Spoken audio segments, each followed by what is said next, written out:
We have been addressing the participation of Russian athletes here in the Olympic Games Rio de Janeiro 2016.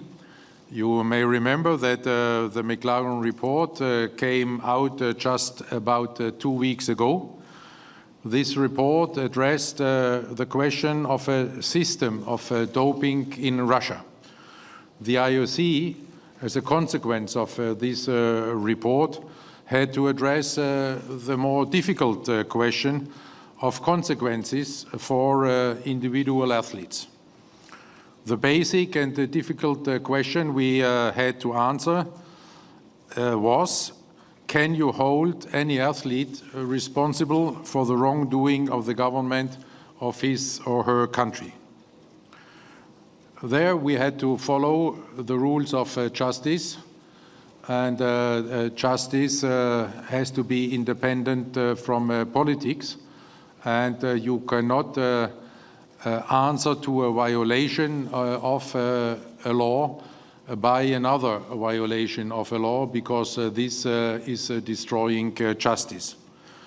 So with these rules of justice, we had to respect the basic principle of natural law, to which every human being is entitled to, and that means individual justice and the presumption of innocence.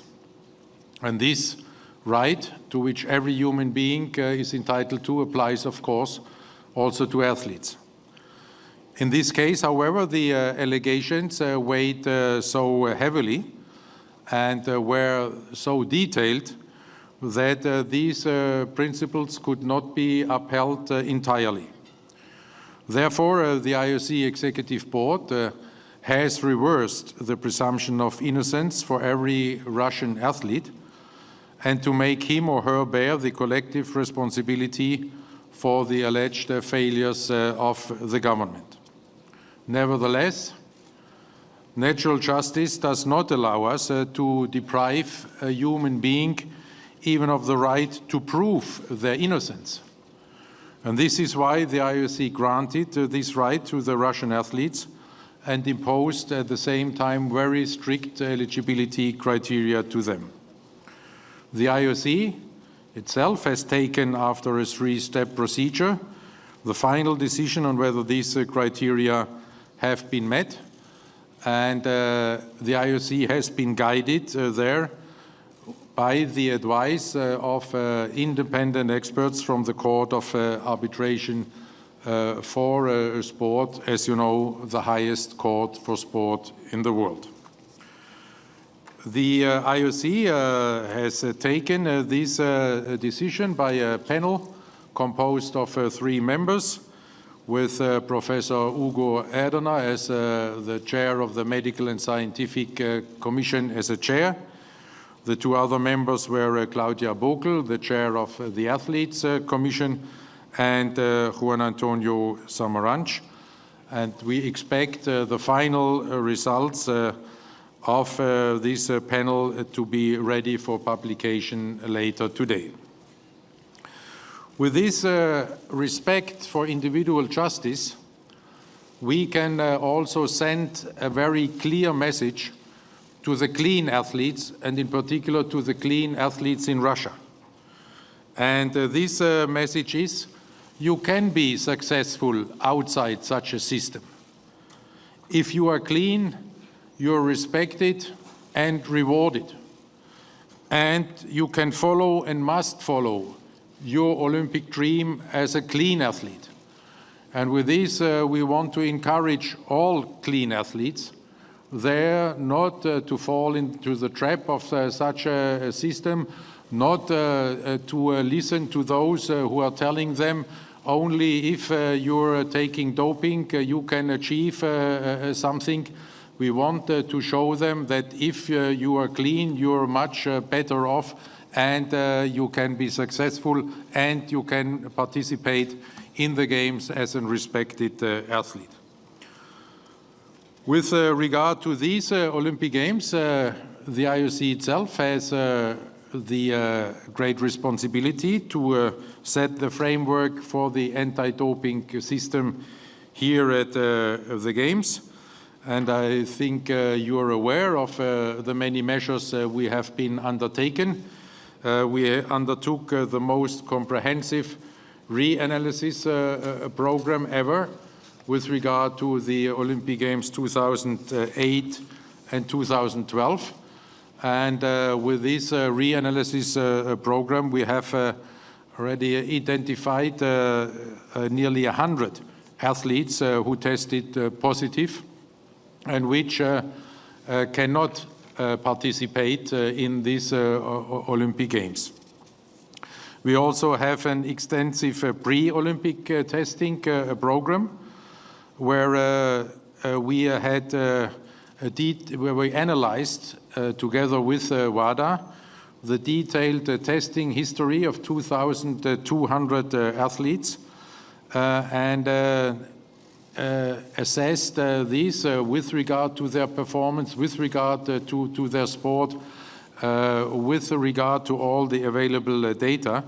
And this led to 700 extra tests in 96 different countries.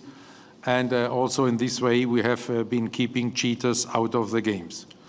In Rio itself, up to 4,500 urine and 1,000 blood anti-doping tests will be conducted. The samples of Rio 2016 will be stored for 10 years for reanalysis at any time appropriate. And starting with Rio, the sanctioning of doping cases at the Olympic Games will not be done anymore by the IOC, but it will be handled independently by the Court of Arbitration for Sport. The message is clear.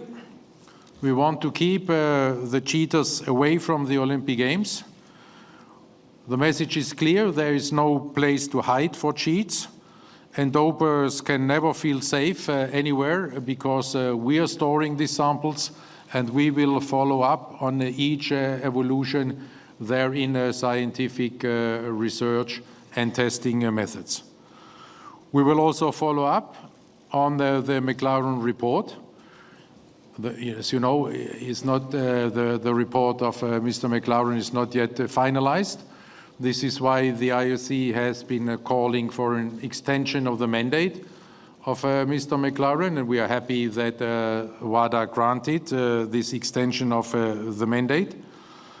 We want to have a full light shed on this anti-doping or doping system in Russia, and we will contribute to this with our own commission chaired by Mr. Canivet, former member of the French Constitutional Court, who will accompany the McLaren further report.